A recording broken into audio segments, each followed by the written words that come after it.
tenía como, no sé, 13 años cuando a uno de mis mejores amigos lo mató las FARC. Y creo que cuando a mí me contó el rector de mi colegio, me dijo, oiga, Juan David, a Juan Alejandro lo asesinaron. Yo creo que hay como tres momentos como cuando eso sucedió, y es uno, poner el corazón lleno de rabia y decir, vamos a vengarnos. La segunda es, oiga, pongámonos los audífonos de la indiferencia y digamos, aquí no hay nada que hacer con esto. O la tercera es, ¿cómo hacemos que otra gente joven lo que tenga en sus manos sea un arma de la educación? Y a mí, sin duda, eso me generó un impacto, y es entender el contexto en el que estaba y que había cierta responsabilidad generacional con lo que estaba sucediendo en mi entorno. Sí, pues si uno mira a cada colombiano y a cada familia colombiana, cada persona puede contar una historia de dolor con el conflicto armado.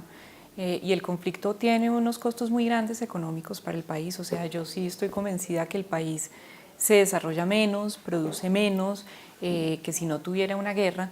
Pero a mi juicio lo que más dolor y lo que más costos ha tenido son historias como las que tú cuentas, y es que nosotros como colombianos no hemos sido capaces de reconciliarnos y no hemos sido capaces de ser tolerantes y de perdonar y de pasar la página y de seguir adelante.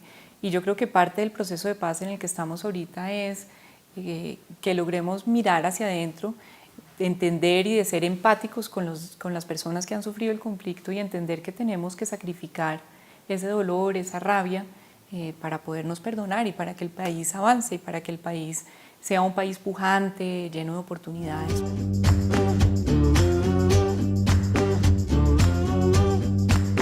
Hemos hecho varios estudios sobre población desplazada y esos estudios son muy llenos de cifras, y es básicamente mirar qué ha significado para la población desplazada perder todo lo que han perdido y qué ha significado para el país.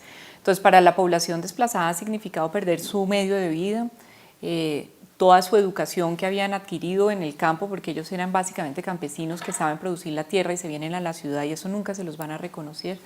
Ha significado perder tierras, muertes, y cuando uno le pone cifras a eso, pues son las cifras que uno ve todo el tiempo en el periódico, y es: se han perdido cerca de 2 millones de hectáreas de tierra, se han abandonado cerca de 6 millones de hectáreas. Eso es una cantidad enorme. En este momento Colombia tiene sembradas cerca de 5 millones de hectáreas de producción agrícola, o sea que se ha perdido casi todo lo que se ha sembrado. Y cuando uno le mete la cifra, por ejemplo, de cuánto se ha perdido de producción agrícola como resultado de eso, cada año estamos perdiendo 3.4% de incremento del PIB agropecuario. Y el PIB agropecuario en Colombia ha crecido en promedio entre 1 y 2% durante 10 años. Entonces es realmente algo impresionante.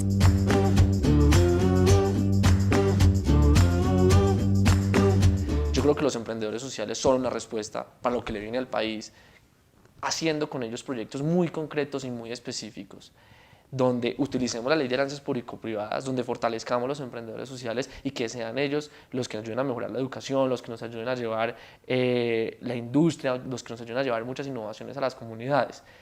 Pero hoy en día los emprendedores sociales son muy chiquitos, es decir, tienen buenas intenciones, han tenido cierto impacto, pero uno ve como, por ejemplo, el profesor Javier González, que se inventó un juego muy parecido al dominó, donde las personas pues aprenden a leer y a escribir. Hoy en día es un juego que en el mundo entero lo usaba más de 1 millón de personas en Centroamérica, pero en Colombia no. Son como 4 millones de personas analfabetas en Colombia. ¿Y cuántos de esos hoy en día están en el conflicto? Yo me traería a Javier González y diría, venga, solucionemos el tema específico, ejemplo, el alfabetismo. Entonces yo creo que es coger soluciones que ya han funcionado, hacer alianzas público-privadas. Y lo tercero es cómo atraer a que las nuevas empresas reciban a personas que han estado en el conflicto. Y es un reto que uno habla con muchos empresarios y dicen, uy, hay mucho escepticismo y muchísimo miedo de hacerlo. Pues es muy difícil empezar, pero primero yo creo que la empresa privada y todos los colombianos tenemos que estar dispuestos a pagar los costos de la paz, y es a pagar impuestos y fortalecer un Estado que pues mal que bien se ha venido desarrollando, pero es un Estado supremamente débil. Porque sí creo que la empresa privada juega un papel fundamental, de producción y de generarme empleo y una cantidad de cosas, pero sin un Estado fuerte realmente muchas de las necesidades que nosotros tenemos no se van a poder llevar a cabo. Te pongo un ejemplo, muchas de las cosas que suceden en las áreas rurales y en las áreas rurales el Estado ha estado completamente ausente en muchas regiones del país. Y necesitamos llevar carreteras, necesitamos llevar una buena educación, necesitamos que el Estado esté ahí. Y yo sí creo que tiene que haber, no solamente a través de las alianzas público-privadas, sino una disposición del sector privado y de cada uno de nosotros los colombianos para pagar los impuestos y pagar el costo que va a significar para nosotros ser un país en paz.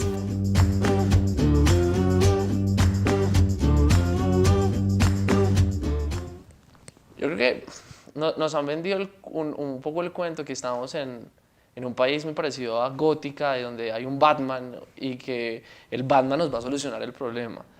Y ese Batman lo estamos viendo en cualquiera de los dos lados en este momento. O yo represento o el otro representa ese lado. Y lo dos es que sí necesitamos, no a un Batman, sino necesitamos a una cantidad de gente desde la sociedad civil, desde la academia, desde los empresarios, asumiendo la pedagogía de la paz, y no solamente una persona, que creo que eso le ha hecho muchísimo daño, es que es una sola persona, o dos personas, o cinco, que representan solamente un sector hablando del tema.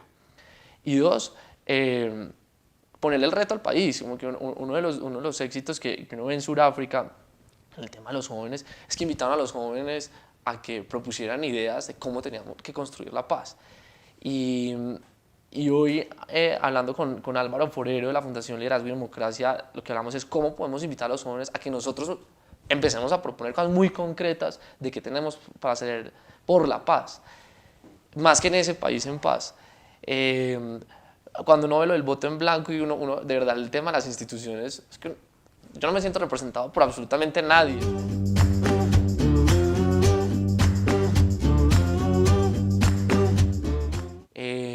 Y en ese tema de innovación social creo que hay que incluirle, y es que sea sostenible, no solamente financieramente, sino que no genere dependencia en las comunidades, porque nada sirve que sea un superinvento social, pero la gente dependa del invento social para sobrevivir. Y a veces pasa mucho con las fundaciones y con las organizaciones sociales, es que llegan con un sentimiento súper paternalista y no enseñan a la gente a pescar. Yo creo que los emprendedores no deben reemplazar al Estado y tenemos que dejar que el Estado se fortalezca. Pero los emprendedores sociales sí pueden hacer una cantidad de actividades paralelas que son muy importantes y sí se puede hacer una manera de solucionar el problema, como estás diciendo, a través de una manera de financiación que sea casi como una bolsa de valores de temas sociales.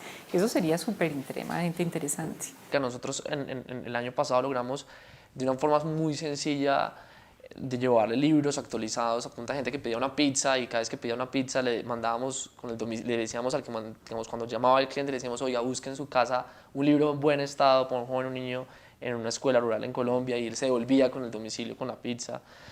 Y la gente donó 25.000 libros, pero a la hora cuando uno se va del tema de impacto, a pesar de que le llegó a los maestros y los maestros se comprometieron, el sistema no va, al sistema le faltan muchísimas cosas para que realmente funcione.